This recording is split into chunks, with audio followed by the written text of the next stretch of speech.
Wow. So last week was a little intense for anyone there. The Zoom wasn't cooperating, but here we are making another attempt. So if a few people could put on their cameras just for that warm, cozy for bringing effect. Yes. Wow. Cool. Oh, look, people. Oh, this is great. Yes. It's that it makes such a difference. Real people. Okay. So here we are learning chapter 30 of Tanya. For me personally, this has really been the most life-changing chapter. And I'm going to teach it mainly how I learned it from Rabbi Ephraim Ehrenberg, who's, I'm announcing, this is a commercial, is giving a free webinar Wednesday. And yes, so the link can be found in many places. And there's my average Wednesday evening, Wednesday Israeli time. I guess it'll be in the evening. Okay, that's just a hint, but more will come, more will be shown. So, chapter 30 of Tanya. So, for those who I'm going to read just the first 5 lines and translate, and then we're going to talk about it in great detail. It's probably part of my show and tell. This is the Tanya that I received from the Rebbe's holy hand on his 80th birthday at around 3 a.m. as the Rebbe gave out Tanya's and looked at me with his blue eyes. So, okay, Perek Lamed. It's on page Lamed Ches for anyone who's looking. Perek Lamed, Od Zos Yasim Alibo. This we should also put on our hearts. L'kayim Maima Razal, to fulfill what the sages say in Pirkei Avos, Havei Shval Ruach Bifnei Kol Ha'adam. Be humble, have shiftless before every person. And then that's a quote, and then the Alter Rebbe adds his own comment here. V'havei be'emes l'amito, this is truly, truly, bifnei kol ha'adam mamash, before every person, mamash, really, super really, afilu bifnei kal shebakalim, even the lowest of the low. And then the Alter Rebbe gives a coaching tool. We're all going to speak about all of this in great detail. I'm just reading a little out loud to show you where we're going. Behind Alpi Maimar Azal, and how the coaching tool, as we will see, is another Mishnah from Pirkei Avos called a Maimar Azal. Al tadin es havercha ad she tagia l'makomo. Don't judge your friend until you've reached his place. And just a few more words. Ki makomo garem lo lakto, for his place causes him to sin. Okay, so let's see what's going on here. Why I found these such life-changing words. Okay, so the first Mishnah that we quote, which is to be humble, bifnei kol ha'adam. The word ha, the is before Adam, before the man. So there was 2 versions of this Pirkei Avos, ha-Adam and plain Adam without the hay. And the Alter Rebbe, for his siddur, putting in Pirkei Avos, chose the version ha-Adam. So why is this an important fact? Because ha-Adam is more inclusive. Adam is just the Jewish people. Ha-Adam includes all people. And the Baal Shem Tov said, our shiftless, this is the key word of the chapter, what we can translate it now as humility, but we're going to really get into this many different shades of humility, of exactly what shiftless is. Our shiftless should help us feel kinship even with bugs. Didn't you ever find a bug that you really felt a good kinship with? Sure. So this is a level of humility, kinship even with bugs. And that's the Baal Shem Tov. So you can see it's a big deal. And I'm just going to quickly, just in case there's any new people here, shiftless is a gentle, delicate lowering of the ego. It has nothing to do with low self-esteem, which is very ego-centered, like high self-esteem, like, why did this happen to me? Why did I do that? So the shiftless is talking about lowering the ego. And the space where the ego is lowered gets filled with Hashem's presence and joy. So it's kind of a win-win thing, nothing to do with low self-esteem.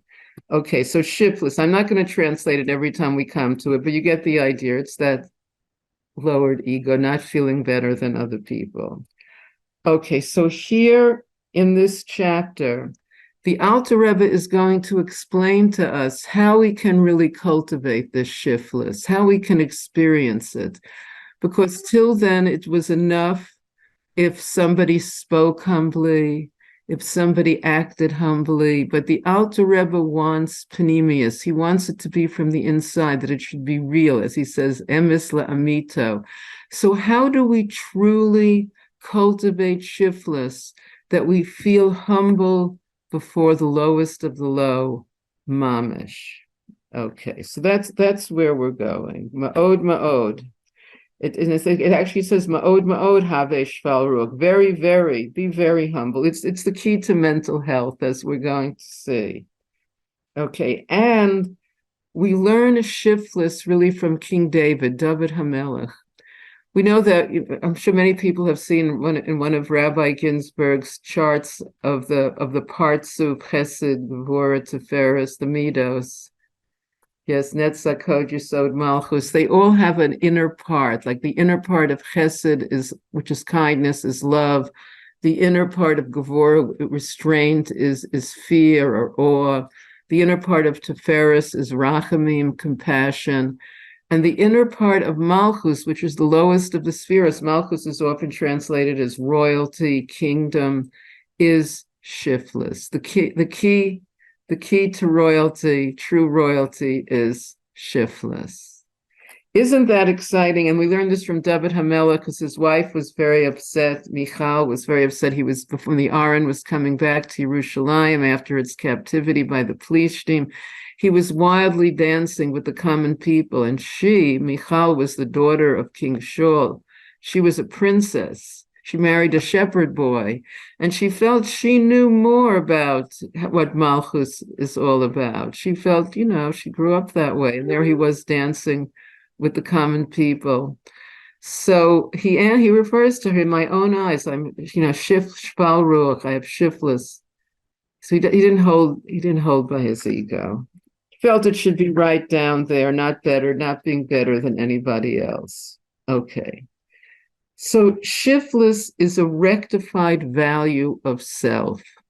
We've spoken about how the first year class in Torah's HaNefesh is called Rectifying the Ego. And it's a bit startling when you walk into class and the ego, what am I doing here? And the ego immediately thinks about how many relatives it would like to send to a class called Rectifying the Ego. Okay, and so it's helpful sometimes, to hear the voice of our ego and to be able to separate from it and realize, hey, that's my ego, which is very useful. The ego can be useful for looking both ways before crossing the street, making sure the gas is burning, okay, all kinds of good things. We can use the ego, but it does have its problems. A couple of weeks ago, I was in Sfat, and Erev Shabbos, I met, it was a 20-year-old girl, the daughter of Shluchim, who was staying next door, and she said her name, and I said my name. And usually girls that age and from that are very excited when they meet me, like, oh, I've heard so much about you. Can I come for Shabbos? And this girl didn't like me. And I felt my ego was a bit startled, like, what's wrong with her? Oh, it's so hard to believe she hasn't heard. Anyhow, it was very helpful recognizing the voice. That's my ego. I could look at it. I don't have to identify with it. Very liberating. It took me quite a few years to get that down. And then it was helpful because the next day when I was davening, and there was this voice in my head taking my attention away from thinking about Hashem, I recognize that voice. It's my ego. And we've spoken about that Hiskafia is, instead of having the ego the center of our universe with all the planets going around it, we move it aside and put Hashem in the center of the universe. As long as we can, at least a little bit while we're davening. The ego will try to push its way back. It's used to a lot of attention, but we shouldn't worry, it won't get lost. If we think about Hashem's presence, it'll definitely come back. We shouldn't worry. Okay. So to be lowly in front of every person, he's going to have to give us a coaching tool. How can we sincerely do that? And he says, "Have be'emes la'amito." I mean, the other is really is not mamash, and mamash. Yes, bifnei kol ha'adam mamash. Mamash, by the way, was our Rebbe's initials. And mem shen. Okay, so if you live in Israel, there's a slang that you often hear in the streets, ki'ilu. Ki'ilu means literally as if. So the tanya is not ki'ilu. The tanya is mamash. Mamash means really. When the Alter Rebbe uses mamash, he means it. Like in the second chapter of Tanya, we learn that the essence of the Jewish soul is part of Hashem. The Jewish soul is part of Hashem's essence, mamash. So it's not just poetry. It's not just saying, "Oh, what a nice soul you have." It's saying that the soul is part of Hashem's essence, mamash. That's, and people who can relate to other people on that level have very good friends. Not to get bogged down by personality, just go straight to essence. Okay, but here we're saying mamash, to be humble before every person, mamash. And again, the Baal Shem Tov, the founder of the Hasidic movement, wouldn't daven to lead the congregation as the Chazan on Friday night until he had shown himself that he was the lowest. He was total shiftless before every single one of those people. He didn't feel better than any of those people. Shiftless. Okay. Because it's his place, it says in Tanya, that causes him to sin. So and then it's like a big chiddush. It's a revolutionary how the Alter Rebbe learns this Mishnah, the coaching tool Mishnah, and what he's asking from us. Okay, so let's look at it in different levels. The Alter Rebbe presents a fundamental principle in life. It's important in therapy. Don't judge your friend until you've stood in his shoes. So on one level, how it's normally understood, how it's normally taught, is the sages want to make me unjudgmental. On a first glance, that's what it seems like this Maimar Rizal is saying. But the Alter Rebbe is reading something different, that being unjudgmental is plan B. Plan A is what he's looking for. Let's look at plan A. Okay, so sages are telling me I should judge you from your boots. There's an avoda for me to put myself in someone else's boots and walk a mile. So, and the simple pashat is, if you're not going to walk a mile in his boots, don't be judgmental. So this people, we never can walk exactly in someone's boots, but we're going to talk about the avoda of what it means. This is an avoda. This is a service of God that the Alter Rebbe is asking for us to walk in someone else's shoes as much as we can put ourselves in their situation. And again, the simple pashat is, it could be someone, like, I couldn't bear to walk in their shoes. I couldn't deal with the suffering. I don't feel like I could deal with the suffering of their life. I'm afraid to stand in their shoes. Then don't be judgmental, plan B. But let's talk more about plan A, about this boots business. Okay, the Alter Rebbe is saying we have to make a mental effort, an effort is avoda. That's what it means, like, because we can glide along. We can glide along nicely in life, and get a lot of nice, even good things done.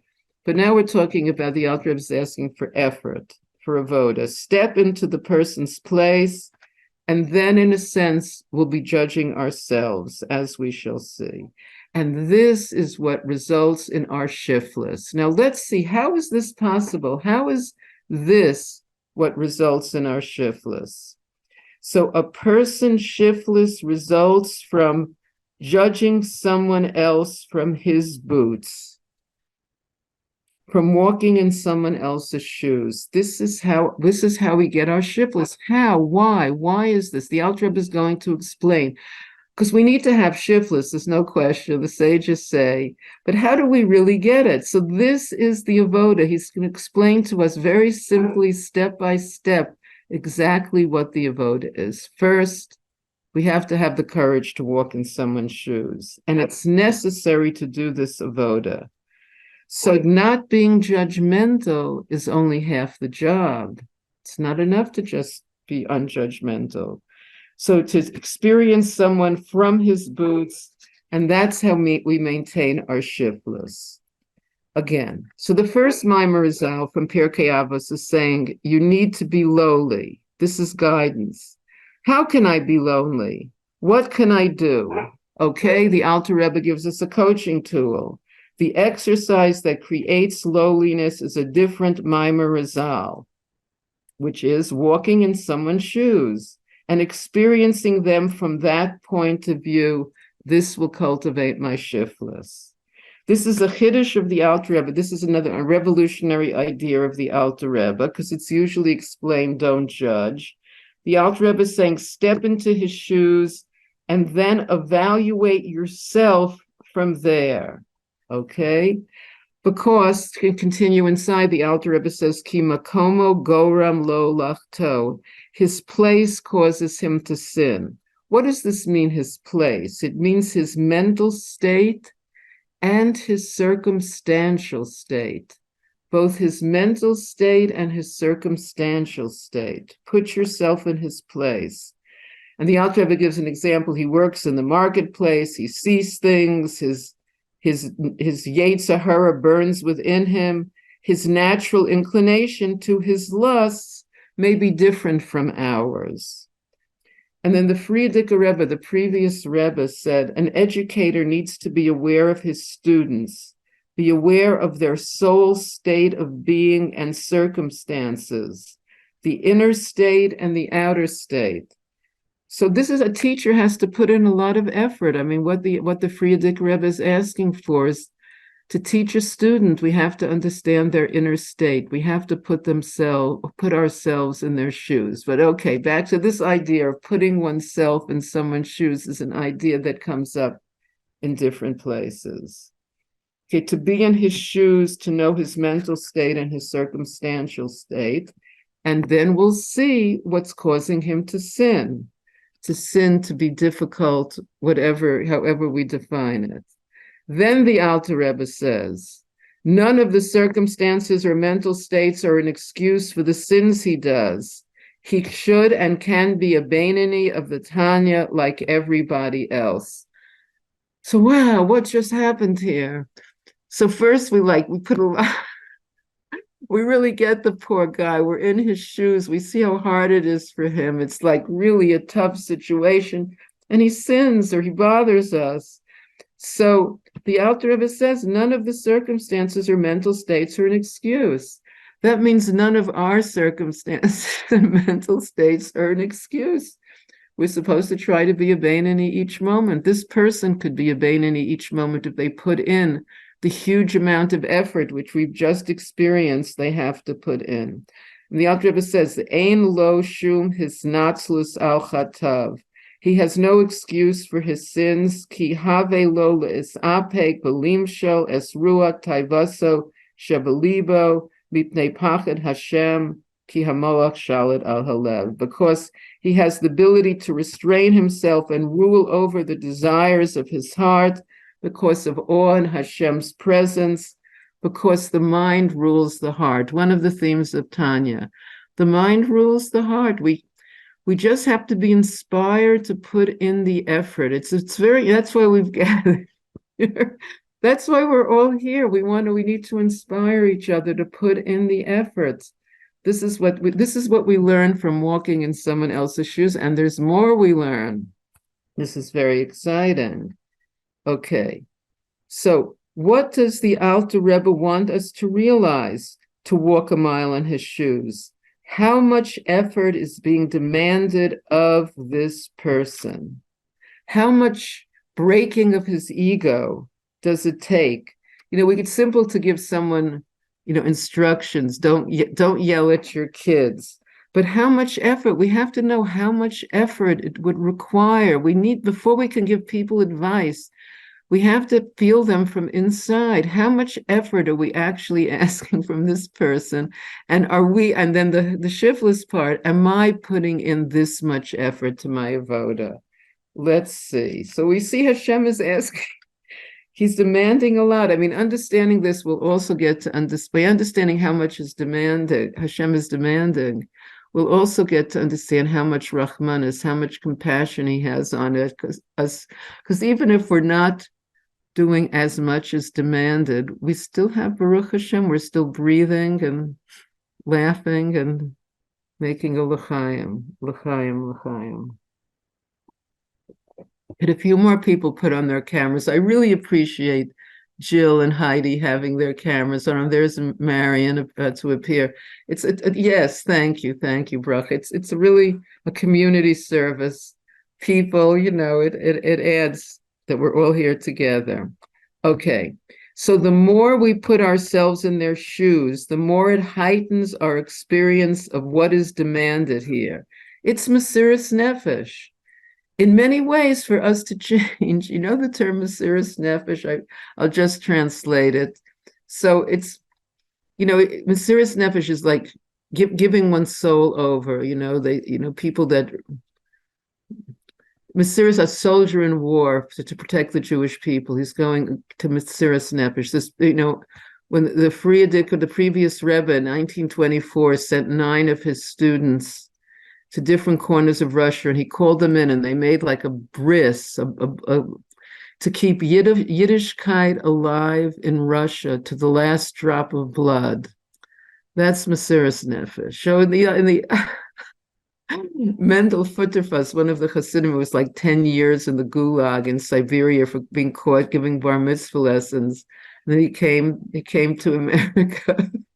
And he said, Amerikanische Mesiras Nefesh is sitting in the sukkah in the rain. Like, okay, it's not our fault, but changing is Mesiras Nefesh, to change your midos, to like, it can. And we're asking this other person who, before we started walking in his shoes, we're asking them to change. So we have to understand how much effort. Don't follow our tivers. Put ourselves in his state and realize what is being demanded. The more we put ourselves in his shoes, we see how much Hashem is demanding of us, of them, of the effort that's demanded to rectify the ego, to change. Okay, and the more I put myself in his shoes, the more I tend to be lenient. So much so that the Alter Rebbe has to say, it's not okay that they're sinning. I mean, we really empathize with them. It's not their fault. Look at their traumatic childhood and their traumatic adulthood, and they just, So once are convinced it's not even their fault, then the Alter Rebbe reminds us they still shouldn't be sinning. Okay. So so walking in someone's shoes makes me realize how much demand there is. And then Rabbi Effie gives this kind of funny example. You see someone driving on Shabbos. We don't yell at him because we're Lubavitchers. We walk up politely, like the Berditchever Rebbe did, and say, hey, maybe you didn't know that today was Shabbos. And then we'll ask him to leave his car in the middle of the road and climb out the window and maybe join us at the Shabbos table. But if we put ourselves in his shoes, we understand what's being asked. It's funny, when I was teaching this in my morning class, someone said they knew a rabbi in Meah Shearim who would go over to someone in their car window and say, why don't you just park right over here and come and join us for lunch? But that's less demanding than asking that they just immediately leave the car and climb out the window. Okay, but it's life, it's demanding. We understand. It might be a little exaggeration, but we understand that to be a Beinoni for a moment is demanding, but the Alter Rebbe empowers us to be able to do it. Now the Alter Rebbe gets to the tough part. Question from the Alter Rebbe: do we live our lives with such demand on ourselves? And this is shiftless. This is the point of, if we ask ourselves, am I putting in as much effort as this person, the lowest of the low, would have to put into change? Am I putting in this much effort? No, this is my shiftless. He's going to explain more. Viewing people this way in life is the cultivation of shiftless. The feeling you get at the end is that I'm not better than this person. Where am I? And where is this sort of devotion, putting in that much effort, like the lowest of the low would have to put in to change? Okay. And, for myself, am I so demanding? And it says for other people, for other people, it's easier to be demanding that they change. But am I asking myself to put in so much effort? And then he says, I think this might be a joke. He says, and we need to view our spouse this way, walk a mile in their shoes, see how hard it would be, how much effort they have to put into change. And then everything will flip over and Mashiach will come. I'm not sure if he was joking there or not, but I have heard him say about doing therapy, couples therapy, that first he'll speak to the husband and show the husband how 100% of their problems is his fault. And then he'll speak to the wife and show her that 100% of their problems is her fault. And that's shalom bias. But then they might forget during the week and get confused again. So he'll straighten it out again in the next appointment. But anyway, I guess it might be good if everyone could experiment. Is this good for shalom bias to walk a mile in one's spouse's shoes, or our friend's shoes, someone else's, anyone, to have the courage to walk? So what's empathy? Empathy is viewing the demand from that person's point of view. Isn't that an interesting definition of empathy? Viewing the demand, in a sense, the demand Hashem is asking of this person to change from that person's point of view, to feel the weight of the demand. Empathize with the demand on the person, how much effort they would have to put into change. And Hashem is expecting us to do it, the expectation required of a person. So the conclusion puts us, as the Alter Rebbe explains, the conclusion is, I know as a fact I'm not doing what I expect you to do. Why? Because my comfort level, I can spend a lot of time just gliding in my comfort level. My comfort level, includes a lot of good things, a lot of mitzvahs, but it's just my comfort level.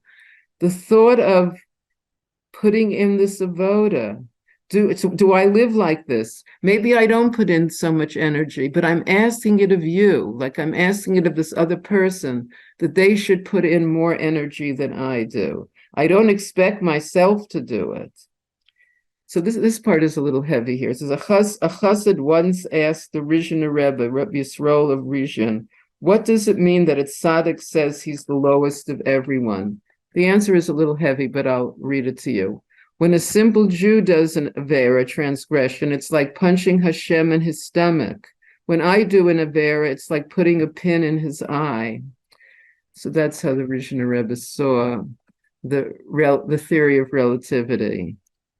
So to walk a mile in someone's shoes and realize the expectations enables me to see how Hashem looks at reality. And this is my shiftless, understanding that I'm not putting in that much energy. Isn't that interesting? It's just, that's where shiftless comes from. That's where this true lowering of the ego, healthy lowering of the ego comes from.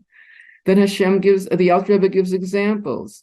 Are you meeting these expectations in the good that you do? Do I learn Torah and do mitzvahs with such an effort?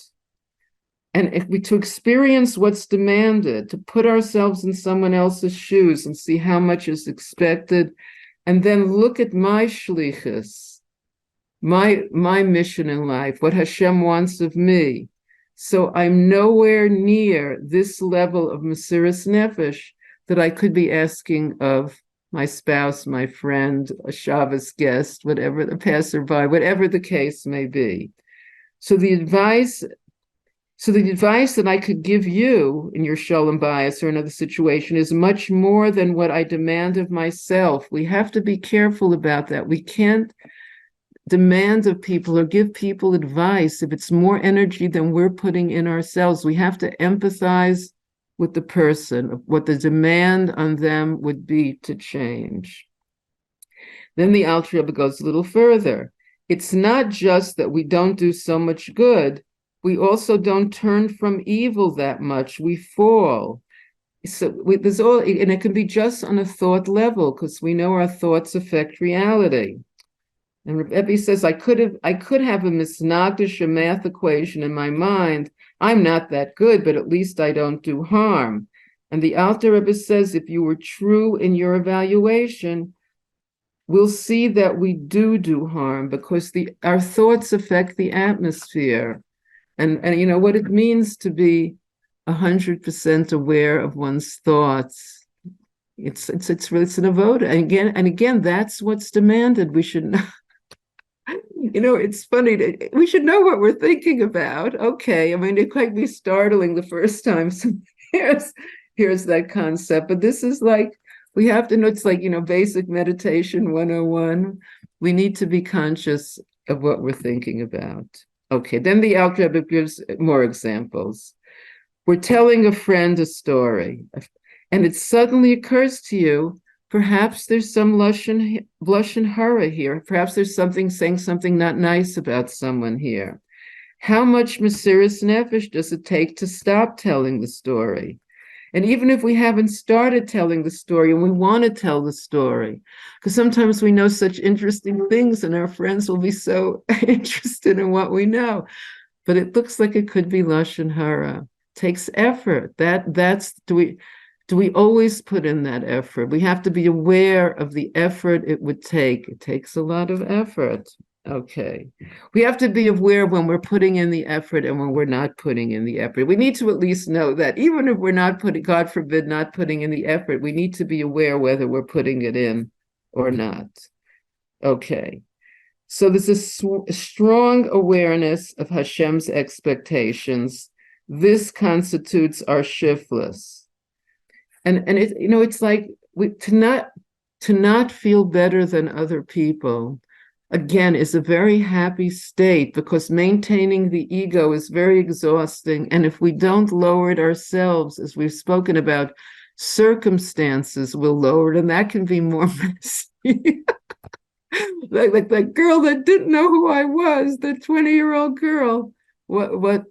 Oh, shiftless. Yes. Shiftless. Not shift,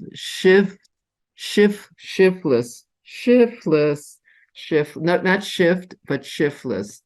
It's shvalra. It's from low, like in Israel, the lower areas are called the shvela, like the whole root, shin, pei, lamed, means low, shiftless. Yes, there we go. That's it. So yes, this lowered state of ego, lowering the ego, and the space becomes filled again with Hashem's presence and joy. It's much less painful if we do the lowering ourselves. I mean, the initial way down, if we're not used to doing it, can be a little painful, because especially if we grew up in situations where being better than other people was considered happiness, like in different communities, it could be that one could be trained to feel better than people if we're smarter than them, or if we're more beautiful than them, or if we're richer than them, or if the worst is if we're more religious than them. That would be really bad. That's the opposite of Hasidus. But whatever the case may be, like there's people who grow up with that idea that being better than people is what happiness is. So then unlearning that, so we have to, that happiness is really shiftless, not feeling better than the lowest of the low, feeling humble with the lowest of the low. That's the happy state. That's the comfortable, because it's comfortable, it's balanced, it's stable. It's not maintaining some fake ego of being better than people. I really have found this chapter life-changing, because And plus, just socially, people do really appreciate and respond well if we don't feel better than them. Okay. So let's see if we can just do a little bit time for a little bit more. Okay, so we see, and there's our shlichus in life. There's our mission in life. We all have a mission in life, and there's how much energy are we putting into this mission. So we see not the amount of energy we're asking our friend who we want to change. They would have to put in more energy. So I'm humbled. I'm not putting in the energy that I'm demanding from another person to change. This helps me with my shlichus. So the demand of after walking in another person's shoes is the feeling. This gives us what shiftless means. This allows us to experience shiftless. We see, and we want to feel shiftless because that's chapter 30 of Tanya okay. So I think probably this is the right amount to do on the subject. Next week, it's going to be Chai Elul, and I might be giving this class at Kever Rachel because it's Chai Elul is the birthday of the Baal Shem Tov and the birthday of the Alter Rebbe, and it's also the yurtzeit of the mother of my dear friend Olivia. For those who know Olivia, and she wants to make a little gathering at Kever Rachel next Sunday night. So I'm gonna. So this next class could be live at Kever Rachel. So I think outside, where we generally bring, there should be klita. So I'm going to try my luck. But this week again is Elul. The king is in the field, and he's smiling at us and has Rahmanas, has compassion on us, and he wants to have a relationship with us. That's why he's out there in the field wearing his jeans. And yeah, so he's very approachable and he's smiling at us. We don't have to feel he's mad at us. He's smiling at us. He loves us. This is a great month, Elul. The king is in the field. So we should enjoy these days together, and it should be a wonderful week. And thank you all. Let's take our get well for Rav Yitzhak Feivish ben Brina Malka, that Rabbi Ginsburg should have a refuah shalema. So Gali and I can continue and we can learn all this great stuff. So a few more cameras. Get well, smile. 1, 2, 3. Great, thank you. So thank you so much. Mwah, mwah, mwah. Love you all. And and to be continued next week. Shalom, shalom.